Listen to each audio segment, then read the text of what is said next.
And let's turn now to the latest round of big tech earnings, starting with Amazon. Shares taking a hit following a revenue miss in its latest quarter and weaker than expected results from its Amazon Web Services segment. Amazon also forecasting lackluster fourth quarter revenue, which doesn't bode well for the holiday shopping period. And this is something interesting that we've watched with Amazon, right? AWS, a little bit lighter than expected. Also warning about that slowdown. That is significant. A slowdown with consumers going into the holiday season where the sales expected to grow from 2 to 8%, but that's the lowest in the company's history.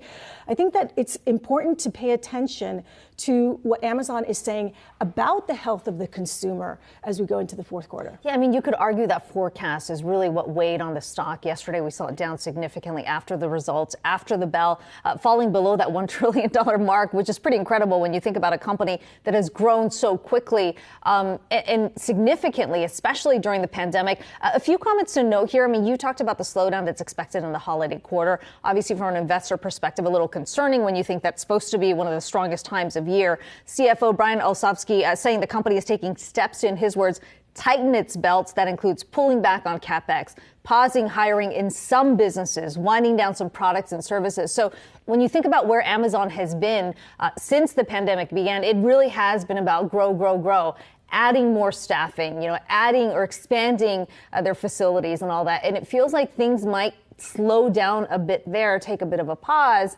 because of what they're seeing, especially on their e-commerce side of things. And which is what also we have seen with other companies related to tech as well, where they just take a pause, perhaps a pause with hiring, a pause with perhaps more investments.